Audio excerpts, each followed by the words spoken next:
The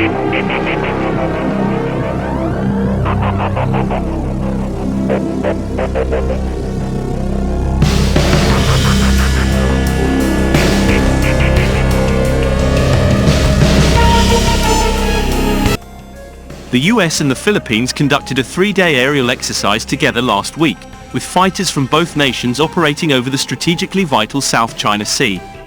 The joint drill ran from November 21 to 23, with 2 US F-15 Eagles flying alongside 2 Philippines Air Force F-50s, a Pacific Air Forces spokesperson told Air and Space Forces magazine. The F-50 Pico Henry aircraft was developed by the South Korean company Korea Aerospace Industries KAI. The Philippine Air Force ordered 12 F-50PH fighters in 2014, while the Royal Malaysian Air Force and the Philippine Air Force use KAI RM-50 fighters, which have obtained the newest and most advanced variant, namely the F-50 Block 20. The Philippine Ministry of Defense and KAI signed a contract to procure 18 F-50 aircraft.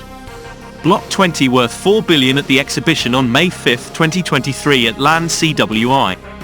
The aerial exercise was part of a larger maritime and aerial cooperation activity between U.S. Indo-Pacific Command and the Armed Forces of the Philippines, according to a PACAF release. Apart from the F-15 Eagles fighter aircraft, the United States also deployed other aircraft in joint air exercises, including the W-HOGS 810 and C-130 Hercules. Greater maritime and air cooperation activities between the Indo-Pacific Command and the Armed Forces of the Philippines. According to a PACAF release, the South China Sea is a hotly contested area by the People's Republic of China, which claims sovereignty over most of the heavily trafficked waterway and has exploited what the People's Republic of China claims is contested territory. The People's Republic of China claims sovereignty over much of the heavily trafficked waters and has used what the US and its allies call coercive and aggressive behavior to reinforce its claims. US forces, meanwhile, continue to operate in the region in accordance with international law, even as the Pentagon has noted in UPTICK an unsafe and unprofessional incidents by Chinese warplanes and ships. US forces routinely operate with allies and partners in defense of the rules-based international order and will continue to do so to maintain peace and stability in the region, the PACAF release noted. The US and the Philippines, which also has claims in the South China Sea, have tightened their alliance in recent months.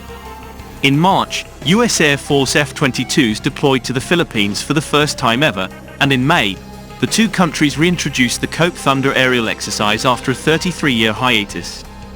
More recently, on November 6, the two countries marked the completion of the Basra Air Base runway upgrade, a project backed by a $24 million investment from Washington.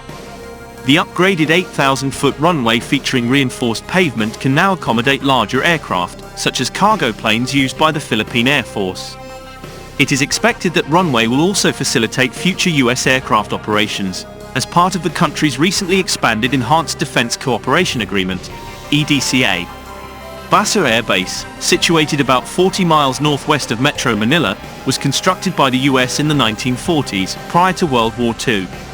On November 15, Secretary of Defense Lloyd Austin and Philippine Secretary of National Defense Gilberto Teodoro Jr. met in Jakarta, emphasizing alliance modernization and the progress of the EDCA, including the newly finished Basra runway. As an extension of the ASEAN Defense Ministers meeting plus, the two secretaries convened and reaffirmed their commitment to cultivating a transparent and peaceful Indo-Pacific region. Austin also reiterated Washington's commitment to defend the Philippines' sovereignty in its exclusive economic zone, EEZ. Beijing's territorial claims of the South China Sea overlap with the Philippines' EEZ, leading to tensions and disputes over maritime rights and resources. In October, the US expressed support for the Philippines against China's Coast Guard and maritime militia, which obstructed a Philippine resupply mission in the South China Sea. Austin and Teodoro Jr. also pledged to enhance bilateral operations, including the upcoming annual joint exercise dubbed Balakatan, meaning shoulder to shoulder, in 2024. This past April, the two nations hosted the largest ever Balakatan exercise, involving 12,200 US troops and 5,400 AFP personnel. The US Air Force took an important first step March 13 when F-22 Raptors deployed to Clark Air Base, marking the first time US fifth-generation fighters have ever deployed to the Philippines, the USAF announced. This was the first time that F-22s, or any fifth-generation aircraft, have landed on and operated out of the Philippines. Captain Carl Schroeder, a Raptor pilot assigned to the 525th Fighter Squadron, said in an Air Force news release. This milestone with a regional ally aids in providing stability and security to the Indo-Pacific. The F-22 deployment, which took place on March 13 and 14, comes as the US is undertaking a major effort to strengthen and expand its posture in the Pacific to deter China's growing military might.